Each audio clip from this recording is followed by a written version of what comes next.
ये आज हम लोग जिस लेसन की चर्चा करने जा रहे हैं वो हमारी टॉपिक है पृष्ठीय क्षेत्रफल और आयतन। यह जो हमारा चैप्टर है वो बहुत ही इम्पोर्टेंट है आपके लिए, और कक्षा 10th में अगर जाएंगे आप तो यह और भी लेंदी हो जाएगा, यानी और भी इसका विस्तार हो जाएगा। देखिए, इसमें हमें दो चीज़ें पढ़ना है, जैसा कि मैंने लिखा है व्हाइट बोर्ड पे। पहला चीज़ हमें पढ़ना है पृष्ठीय क्षेत्रफल और दूसरा चीज़ हमें पढ़ना है आयत। यानी कोई हमारे सामने आकृति होती है और उसी आकृति का हमें क्षेत्रफल और आयतन निकालना होता है, और उन आकृतियों में जो हमें अध्ययन करना है उनमें से मेन टॉपिकें जो हैं यहाँ पर मैं आपको लिख दे रहा हूँ कि मतलब किस किस आकृतियों का हमें पढ़ना है। पहला जो चीज है वह है हमारा घनाभ, दूसरा चीज जो हमारा है वो है घन, तीसरा चीज जो हमारा है आकृति वो है बेलन, चौथा जो चीज है वो है हमारा शंकु, और पांचवा चीज जो है वो हमारा है गोला। यानी पृष्ठीय क्षेत्रफल और आयतन संबंधी जो हमारा अध्याय है या पाठ है उसमें हमें इन्हीं आकृतियों का पृष्ठीय क्षेत्रफल और आयतन से संबंधित प्रश्न पूछे जाएंगे, और उन्हीं के बारे में हम लोगों को क्या करना है, पढ़ना है। लीजिए, सबसे पहले हम टॉपिक चालू करते हैं घनाभ की। यानी पहली टॉपिक उठाया गया घनाभ। घनाभ सबसे पहले अगर हम घनाभ की चर्चा करें तो घनाभ की विशेषताओं के बारे में आपको बताया जाए। यानी ये जो घनाभ होता है एक बहुभुज आकृति होती है। इसमें कुल मिला जुला करके इस घनाभ की विशेषताओं में क्या क्या होता है उनकी विशेषताओं के बारे में पहले पढ़िए। घनाभ वह आकृति होती है जिसमें फलक की संख्या जो होती है 6 होती है। यानी घनाभ वह आकृति होती है जिसमें फलक की संख्या 6 होती है या फलक 6 होते हैं। दूसरा, इसमें जो कोर होती है उस कोर की संख्या 12 होती है, यानी कोर 12 होते हैं। शीर्ष की अगर चर्चा किया जाए तो शीर्ष जो हमारे होते हैं 8 होते हैं, और चौथी पॉइंट आता है आपका विकर्ण। इनकी संख्या जो हमारा होता है 2, विकर्ण 2 होते हैं। ये हमारे घनाभ की आकृति में आए हुए घनाभ के अंग हैं। अब इनके अंगों के बारे में मैं आपको फिगर के माध्यम से समझाऊंगा। घनाभ जो होता है, घनाभ की आकृति ये होती है जो मैं आपको बनाने जा रहा हूं। ये आपका घनाभ की आकृति है। इसको अगर आप ऐसे मिला देते हैं इस तरीके से तो ये हमारा घनाभ है। ये जो व्हाइट बोर्ड पे मैंने बनाया है आकृति वह एक घनाभ की आकृति है। अब हमें पढ़ना ये है कि घनाभ में ये जो चीजें हमने लिखा है ये चीजें इस आकृति में कहाँ कहाँ पर हैं। इस आकृति में किसको हम फलक के नाम से जानते हैं, किसको कोर के नाम से जानते हैं, किसको शीर्ष के नाम से जानते हैं, लाइक दैट। यानी इस फिगर के माध्यम से ही हम आपको इन सारी चीजों के बारे में बताएंगे। उसके बाद हम इसके क्षेत्रफल और इसके आयतन के सूत्र की चर्चा करेंगे। ये जो हमारा आकृति आपके सामने हमने बनाया है वह आकृति जो है एक घनाभ की है। अगर इसका हम नाम दें तो इसको हम लिख सकते हैं ए, यहाँ पे हम लिख सकते हैं बी, इस बिंदु को लिख सकते हैं सी, इसको लिख सकते हैं डी, इसको लिख सकते हैं ई, इसको लिख सकते हैं एफ, इसको लिख सकते हैं जी, और इसको लिख सकते हैं एच। यह जो हमारी आकृति है वह एक घनाभ की है। अब इसमें हम आपको चर्चा करते हैं। चूंकि ये हमारा व्हाइट बोर्ड है इसलिए ये बात समझ में नहीं आ रही है, इसलिए मैं आपको एक एग्जाम्पल के माध्यम से समझा रहा हूँ। देखिए, जो मैंने हाथ में ये लकड़ी का गुटका लिया है वह आकृति जो है एक घनाभ की है। ये जो लकड़ी का गुटका मैं अपने हाथ में ले रखा हूँ ये एक घनाभ की आकृति है। इसके अलावा आपकी पुस्तक भी एक घनाभ है, ईंट भी एक घनाभ की आकृति ही है, माचिस जो देखते हैं उसकी जो डिबिया होती है वो भी एक घनाभ है। तो इसी गुटके के माध्यम से हम सारी चीज़ आपको बतलाएंगे। क्योंकि ये हमारा व्हाइट बोर्ड है इसलिए इस पे बतलाना संभव नहीं होगा, क्योंकि इस पे केवल आपको लकीरें दिखाई दे रही हैं। लेकिन ये जो गुटखा मैंने अपने हाथ में लिया है इसके माध्यम से मैं आपको बतलाऊंगा। तो सबसे पहले आइए चर्चा करते हैं फलक। सबसे पहला पॉइंट हम चर्चा करते हैं फलक की। फलक हमने लिखा है कि जो घनाभ होता है उसमें फलक की संख्या जो होती है 6 होती है। अब हमें इस आकृति में देखने को नहीं मिल रहा होगा, लेकिन इसमें है, लेकिन आपको कंफ्यूजन होगा, इसलिए मैंने इस गुटके को लिया है। सबसे पहली पॉइंट ये ख्याल कर लेना है कि जो भी हमारा घन होता है, अरे घनाभ होता है, उस घनाभ की जो हमारी फलक होती है कन्फर्म है कि वह आयताकार होती है। सबसे पहली पॉइंट, यानी घनाभ में जो फलक 6 होते हैं वो 6 फलक की आकृति जो होती है वह आयताकार होती है। ये जैसे मैंने लकड़ी के गुटके को ले रखा है अपने हाथ में, अगर इसमें अगर हम चर्चा करते हैं तो देखिए इसमें फलक कहाँ कहाँ पर हैं, ठीक है ना। यानी इसमें 6 ठोस समतल पृष्ठ आपके सामने है जो आयताकार आपको दिखाई दे रहा है। जैसे अगर इस गुटके को इस तरीके से मैं अगर पकड़ रहा हूं तो देखिए ध्यान से, एक फलक इसकी ये बनेगी, ठीक है, और इसके ठीक पीछे भी एकदम इसी माप की सेम आकृति है। तो एक फलक ये हो गया, दूसरी फलक पीछे हो गई, 2 ऊपर हम देखते हैं तो एक फलक ये है, तीसरी फलक जस्ट इसके नीचे ये चौथी फलक है, यानी 1 2 ऊपर 3 और नीचे 4। इधर देखते हैं तो ये चौथी हो गई, अरे 5वीं हो गई, और इधर कितनी हो गई, 6वीं। यानी कहने का मतलब अगर इस गुटके के माध्यम से अगर देखें तो हमने बताया कि इसमें 6 ठो पृष्ठ आपको दिखाई दे रहा है, जिसमें से 2-2 ठो फलक या 2-2 ठो पृष्ठ ऐसा है जो सेम आकार का है। जैसे मैंने आपको समझाया कि अगर इस तरीके से गुटके लेते हैं तो ये जो सामने हमको दिख रहा है ये फलक और इसके पीछे वाली फलक सेम आकार की है, और ये दोनों फलक किस रूप की है, आयत के आकार की है। ऊपर वाली भी फलक को देखते हैं या पृष्ठ को देखते हैं, और इसके नीचे वाली पृष्ठ को या फलक को देखते हैं, ये दोनों भी आकृति क्या है, सेम है, एक जैसी है। इसको इधर भी देखते हैं और इधर भी देखते हैं, ये दोनों पृष्ठ भी सेम आकृति के हैं। लेकिन ये 6 जो पृष्ठ हैं यानी 6 जो फलक हैं वो किस आकार के हैं, आयताकार हैं।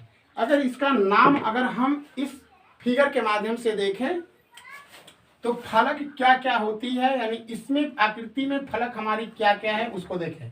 बहुत आम सी बात है, थोड़ा सा अपने दिमाग को आपको लगाना है। जैसे देखें, हम सबसे पहले इसमें 6 फलक की चर्चा करते हैं या 6 फलक को इसमें अगर नाम देते हैं तो वो हमारी 6 ठो फलक कौन कौन सी बनती है उसकी हम चर्चा आपके सामने कर रहे हैं। तो देखिए पहली हमारी फलक बन रही है ABCD, ये दिख रहा है फिगर में ना, देखिए ABC और D। जैसे मैंने ये गुटका दिया था, सपोज दैट यही गुटका रहा होगा, यहाँ पर लिखा गया है A, यहाँ पर लिखा गया है B, यहाँ पर लिखा गया है C, यहाँ पर लिखा गया है D, यहाँ पर लिखा गया है E, यहाँ पर लिखा गया है F, यहाँ पर लिखा गया है G और यहाँ पर लिखा गया है H। तो 6 ठो फलक होगा, ठीक है ना, 6 ठो पृष्ठ होगा यानी 6 ठो फलक होगा, और 6 में क्या क्या होगा। तो पहली फलक का नाम ABCD है, और उस फलक के ठीक ऊपर पहुंचिए, उसके ऊपर ठीक पहुंचते हैं तो दूसरी फलक दिखाई दे रही है ना, उसका नाम क्या है, E F G और H। E F G और H है, उसके जस्ट नीचे आप आइए। दूसरी फलक की अगर चर्चा करते हैं तो देखिए फ्रंट वाला पढ़िए, देखिए जैसे A B E F, ये तीसरी फलक है A B E और F, और इसके ठीक पीछे अगर जाएंगे तो चौथी फलक आपको दिखाई देगी क्या, D, या ऐसे भी पढ़ सकते हैं C D G H। मतलब जो सामने दिख रहा है, अभी मैं गुटके को उठाऊंगा तो बात समझ में आएगी आपको। ये जो फ्रंट वाला है जो ABEF, इसके ठीक पीछे जो आकृति है इसी माप की वो है CDGH। चौथी जो अगर फलक की चर्चा करते हैं अगर आप, तो देखिए पढ़िए यहाँ पर ADHF, ADHF और छठवीं जो फलक है उधर BCE BCGE, ये 6 ठो फलकें हैं। ठीक है, इस चीज को अगर गुटके के माध्यम से अगर आप देखें तो वही बात है। ऐसा गुटका रखा हुआ है, हमने इसका नाम नीचे आपको बताया है कि रखा हूं ABCD और ऊपर लिखा हूं यहाँ पर EFG और H। तो देखिए एक फलक नीचे बन रही है ना, ये नीचे, तो इसका नाम हमने दिया है ABC और D, और इसके ऊपर, तो ऊपर का मतलब है, लिख लिए हैं, ठीक है ना, क्या लिखे हैं EFG चाहे GH, ये हो गया। अब देखिए इधर का और इधर का, फिर ऊपर और नीचे हो ही गया है, सामने का फ्रंट का और इधर का, मतलब ये देख रहे हैं आप, इसमें 6 ठो समतल पृष्ठ दिखाई दे रहा है ना, और इसमें 6 ठो में से 2-2 ठो इक्वल हैं। कौन कौन इक्वल हैं आप गणना कर सकते हैं। ठीक है, अब आते हैं, चर्चा करते हैं किसकी, कोर की। दूसरा पॉइंट पर हम चर्चा करते हैं कोर की। कोर की संख्या कितनी लिखी गई है, 12। कोर किसे कहते हैं, कोर के कहने का आशय ये होता है, यह जो हमारा कोर है, यानी जो हमारी आकृति होती है, उस आकृति पर जहां पर 2 आसन्न फलकें मिलती हों, उस रेखा को हम क्या कहेंगे, कोर कहेंगे। बात अगर नहीं समझ में आ रही है तो इस आकृति को देखिए। देखिए मतलब यह आकृति अगर कह दिया जाएगा कि यह आकृति कितने पटपाइयों से बनी है, तो क्या आपका उत्तर होगा 12। पर 12 ठे पटपाई घिंचा गया है। अभी विश्वास नहीं था, करके दिखाते हैं। जैसे देखो, एक ठो पाई ये हो गई, 2 3 4, 4 ऊपर हो गया और 4 नीचे, 4 4 8, और देखो एक 9 और एक 10, 11 और 12, तो ये 12। तो कोर क्या होता है आपको ये समझना है कि जो हमारा घनाभ होता है, उस घनाभ में 2 ठो फलक जिस जगह पर मिलती है, वो रेखा उस फलक के लिए क्या कहलाती है, कोर कहलाती है। अगर इसमें नाम देते हैं, अगर आप फलकों का, तो कन्फर्म है कि नाम आपके सामने मिल जाएगा। ठीक है ना, तो कौन कौन सा नाम दे सकते हैं, दिखाई दे रहा है आपको, उसी को केवल खंडन कर देना है। ठीक है ना, जहां पर 2 ठो फलक आपस में मिलती हुई क्या हो, नजर आती हो। तो इस कंडीशन में अगर आप देखते हैं तो जैसे देखिए, एक ठो इसकी ये फलक है और एक ठो ये फलक है, तो एक रेखा हमको मिल रही है AD, मिल रही है ना, दूसरी रेखा क्या मिल रही है, BC। समझिएगा, एक ठो AD मिल रही है, दूसरी मिल रही है हमारी क्या, देखो ये 1 हो गया, ये 2, AB दूसरी हो गई, ये जो BC है तीसरी हो गई, और CD जो है वो चौथी हो गई, CD चौथी हो गई ना। अब आगे बढ़ते हैं, इसी तरह से सेम ऊपर चले जाइए, एक ठो आकृति देखिए, FH या HF है, फिर इधर पढ़िए FE है, फिर क्या है, EG है और GH है। ये हो गया। फिर क्या मिला आपको, फिर मिला आपको यह आकृति AF, एक ठो E हो गया कोर, एक ठो क्या हो गया BE, एक ठे BE हो गया, दूसरा क्या होगा CG, C और G, और एगो क्या होगा B और H। तो ये 12 ठो क्या हो गए, कोर। कोर की बात समझ में आई। कोर का मतलब जहां पर 2 फलक मिलती हुई नजर आती है, उसको हम कोर बोलते हैं। कोर के बाद क्या है, शीर्ष। शीर्ष किसे कहते हैं, शीर्ष ये कहते हैं कि जहां पर 3 फलकें, यानी घनाभ की जहां पर 3 ठो फलकें जो होती हैं, एक दूसरे पर आसन का मतलब लंबवत दिखाई देती हैं, मतलब ऐसा स्थान, ऐसा बिंदु जहां पर 3 ठो रेखाएं एक दूसरे पर लंबवत नजर आती हों। तो देखिए एक बिंदु ए नजर आ रहा है ना, ए देखिए ध्यान से, यह AB अगर खींचेंगे तो इस पे EF लंब दिख रहा है, अगर इस EF को देखेंगे तो DE लंब दिख रहा है, अगर इस AF को देंगे तो AB भी लंब हो गया। तो कहने का आशय यह है कि जहां पर कोर अरे शीर्ष वह बिंदु होता है जहां पर तीन ठो कोरे एक दूसरे से 90 अंश पर मिलती हुई क्या होती हैं, एक दूसरे पर लंबवत नजर आती हैं।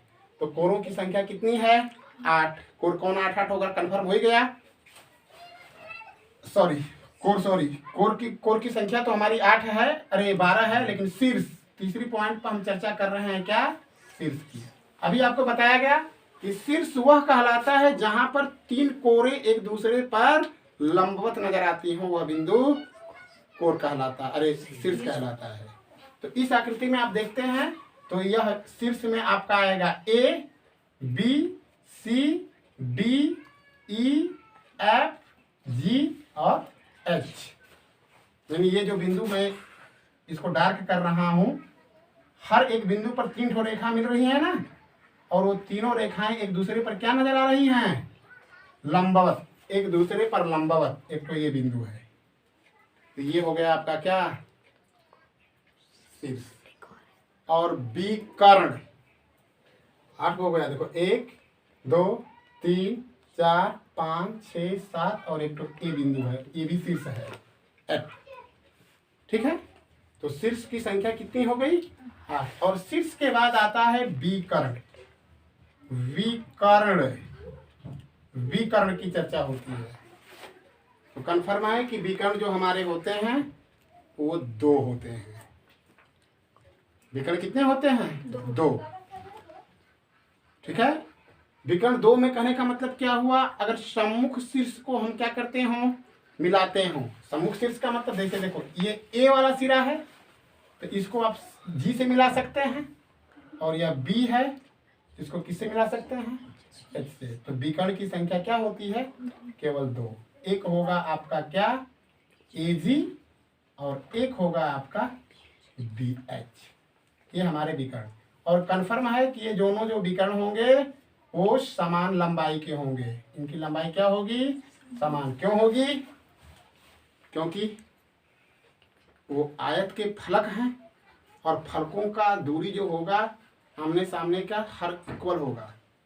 ठीक है ना, तो ये रहा केवल घनाभ के बारे में। ठीक है, घनाभ में क्या क्या पार्ट होते हैं उनके पार्टों को मैंने बताया। अब हम चलते हैं इनके सूत्रों के बारे में। ये बात समझ में आई है ना, तो ये क्लियरिटी केवल अभी घनाभ के आकृति के बारे में आपको बताया गया। फिर से रिटेक कर देते हैं। अगर आपसे कोई ये पूछ दे कि जो हमारा घनाभ होता है उसमें फलक कितनी होती हैं, तो आपका जवाब होना चाहिए 6। 6 फलकों में से 2-2 ठो जो फलक होती हैं समान आकार की होती हैं, समान माप की होती हैं। ठीक है, कोरों की संख्या 12, शीर्षों की संख्या 8, विकर्ण किया 2। कैसे बना है, किस तरीके से बना है, मैंने ओपनली सब कुछ आपको लिख करके क्या किया, समझाया। और आकृति में भी मैंने आपको दिखाया कि यह गुटका है या ईंटा भी ले लीजिए, ईंट ले लीजिए, या जो लकड़ी का गुटका मैं अपने हाथ में लिया हूँ, ये घनाभ की आकृति है। अब हम चलते हैं इसके सूत्र के बारे में पढ़ने।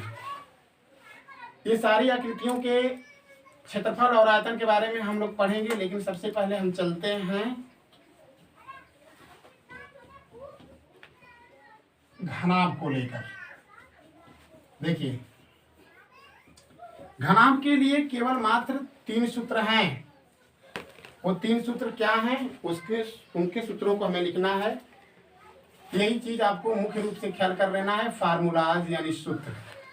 सूत्र में क्या है, यहाँ पर आपको मैं संरचना बता दे रहा हूँ घनाभ की।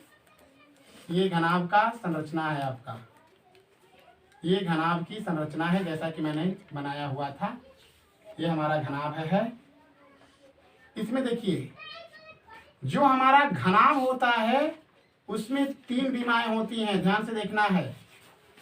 यानी घनाभ में घनाभ की लंबाई, घनाभ की चौड़ाई और घनाभ की ऊंचाई। घनाभ में लंबाई, चौड़ाई और ऊंचाई होती है। ठीक है, क्योंकि ईंटा आप देखते हैं ना, ईंटा की लंबाई भी होती है, उसकी चौड़ाई भी होती है और उसकी मोटाई भी होती है। ठीक है ना, तो ये तीनों माप। अब इसमें अगर देखेंगे तो देखिए, यह जो आकृति आपकी है, यहां से यहां तक ये जो चीज देख रहे हैं, ये आपका लंबाई है। इधर अगर आप बढ़ते हैं तो ये जो चीज है उसकी चौड़ाई है, और ये जो आप देख रहे हैं यहाँ से यहाँ तक ये इसकी क्या है, ऊंचाई। तो हर कोना पर यही आकृति मिलेगी आपको। तो पहला सूत्र हमारा बनता है घनाभ का आयतन। पहला सूत्र हमारा बनता है घनाभ, घनाभ का आयतन। घनाभ के आयतन का सूत्र होता है लंबाई गुणित चौड़ाई गुणित ऊंचाई, यानी इसका फार्मूला L गुणित B गुणित H। और इसका जो भी कैलकुलेशन करने पर मान आएगा इसको मात्रक घन के रूप में लिखना है आपको। जैसे अगर इसकी विमाएं अगर मीटर में होंगी तो जो भी कैलकुलेशन करने के बाद जो भी हमको अंक प्राप्त होगा उसको घन मीटर, अगर ये माप अगर सेंटीमीटर में होंगी तो जो भी रिजल्ट हमको मिलेगा उसको हम घन सेंटीमीटर में लिखेंगे। दूसरा होता है घनाभ का संपूर्ण, घनाभ का संपूर्ण पृष्ठीय क्षेत्रफल। संपूर्ण पृष्ठीय क्षेत्रफल, संपूर्ण पृष्ठीय क्षेत्रफल, संपूर्ण पृष्ठीय क्षेत्रफल का मतलब इसमें फलक कितने थे, 6, और 6 में से हर एक माप का जो फलक था 2-2 ठो इक्वल था, इसलिए इसका जो पृष्ठीय क्षेत्रफल का सूत्र बनता है 2 कोष्टक के अंदर LB धन BH और धन LH, ये फार्मूला बनता है। अब ये सूत्र कहां से आया उसकी भी आपको कल्पना कर देते हैं, बतला देते हैं। जैसे देखिए ध्यान से, यहां पर आए, इसमें हमने नाम दिया था, ध्यान से विचार करें। देखो यहां पर लिखा गया था ABCDEFG और H, ऐसा ही लिखा गया था ना। और हमने आपसे क्या कहा कि घनाभ की जो फलक होती है ना 6 होती है, लेकिन 6 में 2-2 ठो इक्वल होती है, ठीक है। और उन दोनों फलकों में, उन दोनों जो समान फलकें होती हैं सेम माप की होती हैं। तो जैसे देखिए ये वाला अगर माप अगर आप लेते हैं, जैसे देखिए ख्याल कीजिए, पहले अगर हम L को चूज करते हैं और इस B को चूज करते हैं तो ये जो नीचे हमको फलक दिखाई दे रही है ABCD की सेम ऊपर फलक जो हमारा है EFGH उसके माप की होगी। तो कन्फर्म है कि इसका क्षेत्रफल का मतलब L गुणित B यानी LB ना, लेकिन LB का मतलब एक ठे फलक का भार, लेकिन एक ठे नीचे हूँ है, एक ठे ऊपर भी है इसमें, इसलिए इसमें 2 का गुणा कर दिया गया यानी 2LB हो गया, ठीक है। फिर आगे बढ़ते हैं। अगर हम इस B की चर्चा करते हैं और इस H की चर्चा करते हैं, B और H की लेते हैं, तो जो इधर BH दिख रहा है तो इधर भी BH दिखाई देगा, BH इधर भी दिखाई देगा ना। क्यों? क्योंकि देखो ये L है तो ये B है तो ये H है ना उसका, तो इसका मतलब एक हो जाएगा B गुणित H का। तो कन्फर्म है कि ऐसी भी माप की फल के 2 ठो हैं, एक ठो सामने यहाँ है और एक ठो इधर है। तो कन्फर्म है कि इसमें भी हम लिखेंगे तो BH गुणित 2 यानी 2BH, ठीक है ना। और तीसरी फलक क्या होगी आपकी, लंबाई और ऊंचाई की, L गुणित H यानी LH। LH का मतलब समझ रहे हैं ना, है जो इस सामने दिख रहा है इसके जस्ट पीछे होगा, तो इस कंडीशन में अगर हम करेंगे तो इसमें भी 2 होगा यानी 2LH, 2LH। और इन्हीं तीनों पृष्ठों के क्षेत्रफलों को अगर हम जोड़ेंगे तो उस आकृति का क्या निकलेगा, संपूर्ण पृष्ठ निकलेगा। और तीसरा सूत्र बनता है आपका घनाभ का विकर्ण, घनाभ का विकर्ण। इसका फार्मूला होता है √L का वर्ग धन B का वर्ग धन H का वर्ग। ध्यान देना है, जिस तरह से मैंने बताया कि इसका कैलकुलेशन करने पर जो भी राशि प्राप्त होगी उसको घन में लिखना है। क्षेत्रफल का जब भी निकालेंगे तो इसका जो भी धनराशि मतलब जो भी राशि यहाँ पर है, जो भी अंक आपको प्राप्त होगा, जो भी कैलकुलेशन प्राप्त होगा उसको वर्ग में लिखेंगे। विकर्ण जो होगा इसमें केवल जो भी माप होगी, जैसे मीटर में होगा तो मीटर लिख दीजिएगा और सेंटीमीटर में होगा तो सेंटीमीटर में लिख दीजिएगा, ठीक है। इस तरीके से मैंने आपको केवल घनाभ के बारे में और उसके सूत्रों के बारे में क्या किया, बताया, ठीक है। और उसके आगे मैं पुनः आप लोगों को